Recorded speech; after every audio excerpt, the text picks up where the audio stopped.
청장님, 뭐 지난 우리 상임위 때도 그랬고 오늘 국정감사 때도 소위 대형 입시학원들에 대한 세무조사에 계속 나오고 오늘은 이제 청장님이 세무조사가 있었던 사실은 인정을 하고 아까 박대출 의원님 질의에는 여러 가지 탈세 유형이나 나오면 보도자료 내겠다 이렇게까지 간 거 아니에요, 그죠? 네? 지난번 때는 말해줄 수 없다고 그랬잖아요. 개별 납세 정보라. 이제 오늘 와서는 뭐 인정을 하고 그냥 약간 어물어물하면서 인정을 하신 건데 또 거기다가 그 세무조사는 그러한 비정기 어떤 기획 세무조사가 아니고 그냥 민생 탈세 이런 세무조사라고 그랬죠? 또 그렇게 얘기를 한 거예요. 그거부터 확인합시다. 청장님, 그 대형 학원을 중심으로 한 세무조사가 어디에서 했어요? 조사 이과에서 했어요? 이과에서 했어요? 사국에서 했어요? 네? 그러니까 지금 청장님 답변이 여러 가지로 뭐 어려우니까 자꾸 그러는 것 같은데 좀 명확히 할 필요가 있어요. 계속해서 그게 그냥 일반적으로 늘상 하는 세무조사라는 식으로 자꾸 얘기를 하는데 그게 사실이 아니잖아요. 그죠? 지금 아까 얘기하신 거 내가 답변하신 걸 들었는데 국세청장이 말하는 그런 학원 세무조사는 주로 이제 탈세 제보를 받아서 실시한 세무조사 그리고 민생 탈세 세무조사로 뭐 대부업이나 유흥업소 이런 데랑 하는 거예요. 네? 이번에 대통령이 사교육 카르텔 언급하고 국세청이 나섰는데 이 건은 다르죠. 뭐 조사 배경이라든지 조사 뭐 대상이라든지 규모라든지 다르죠? 네? 어떻게 그거를 어떤 학원이 조금 고액의 학원비를 받아서 어떻게 뭐 탈세 제보가 들어와서 했다 이럴 때 하는 거와 이게 같습니까? 국세청이 제출한 자료를 제가 보니까 학원 관련해서 지난 10년간 330건 했어요. 그렇게 해서 1,300억 정도 세금 부과했는데 건당 4억 원이 안 되는 거예요. 그러니까 이게 이번에 건이랑 다른데 자꾸 이제 국세청장이 그런 여러 가지 사실을 좀 숨기려고 하다 보니까 이게 깔끔하게 답변을 못 하는 거예요. 그래서 이렇게 하시면 안 된다는 점 하나 말씀드리고 또 하나 지금 이 세무조사 여부를 뭐 여야를 막론하고 어떤 이슈가 발생했을 때 세무조사를 하느냐 안 하느냐를 묻잖아요. 그러면 국세청 입장은 개별 납세 정보이기 때문에 말할 수 없다 이렇게 얘기를 하는 거예요. 그 근거가 뭐냐? 그렇게 국세청이 얘기한 근거가 뭐냐? 그러고 물었더니 그것이 국세기본법에 비밀유지 조항이 있고 이거는 세무공무원이 이렇게 납세자가 제출한 자료나 또 거기서 취득한 자료 이런 걸 누설하지 않는 거고 또 하나 판례를 얘기를 하고 있어요. 한번 자료 좀 띄워봐 주세요. 국세청에서 이렇게 제출한 자료를 보면 위에 게 국세청 제출이에요. 세무조사 실시 여부, 뭐 기타 내용과 결과 이런 것들은 영업상 비밀이고 또 경쟁업체가 있고 그러기 때문에 이익을 현재 헤아릴 우려가 있어서 하면 안 된다. 그래서 저희는 안 합니다. 이렇게 한 거거든. 그래서 제가 판례 원본을 봤어요.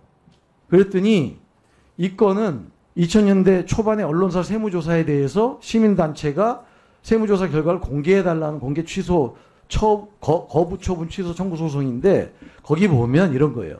개개 언론사에 대한 세무조사 실시 여부 이건 하면 안 된다는 거예요. 왜? 그건 있을 수 있죠. A라는 언론사와 경쟁관계가 있을 수 있고 학원으로 치면 A라는 학원과 경쟁관계가 있을 수 있으니까 A 학원에 대해서 세무조사를 하냐 마냐에 대해서는 답변할 수 없다고 할 수 있을 것 같아요. 그러나 전반적으로 특정하지 않고 세무조사 실시 여부를 물었을 때는 국세청은 답해야 돼요. 국회에서. 결국은 답했잖아요. 그리고 아까는 그 결과에 대해서 어떻게 할 거냐 그랬더니 개별적으로는 못한다. 다만 유형에 대해서 보도자료 내겠다 이거 아니에요? 네? 그러니까 이게 답변이 너무 자꾸 옹색해지는 것이고 차제에 앞으로도 이런 게 많이 반복될 거예요.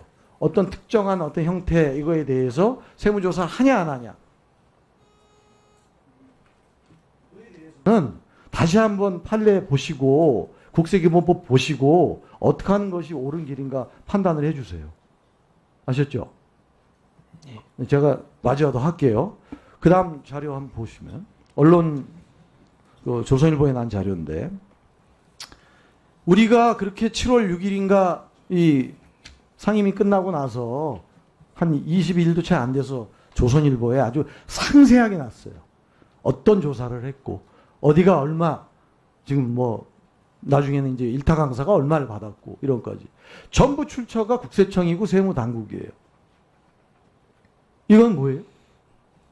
국세청이 얘기 안 한 건데 언론이 알아서 국세청을 또는 세무당국을 인용을 했으면 국세청이 가만히 있으면 안 되죠. 그리고 만일에 공무원이 이렇게 했으면 이건 법 위반이에요. 이거에 대해서도 해명을 같이 아울러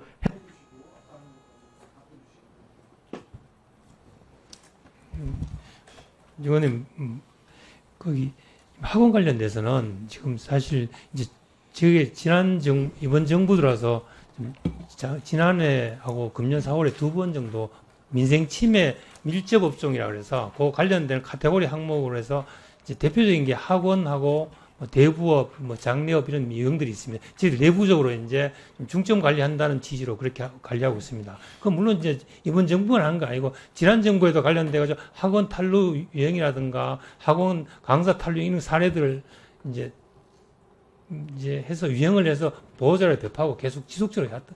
그리고 학원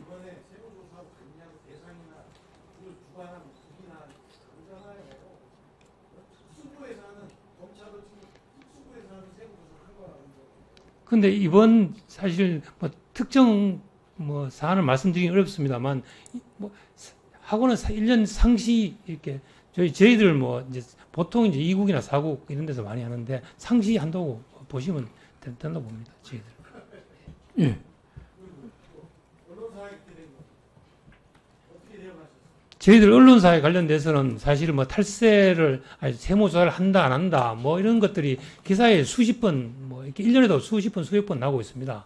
그런데 저희 개별 납세자 관련되는 사항인 것이 저희들이 그거를 시인도 부인도 안 하고 사실 이렇게 왔습니다. 왔는 것이, 그 한 코멘트 하는 것 자체가 하나의 또 개별 납세자에 대한 정보를 하는 거기 때문에.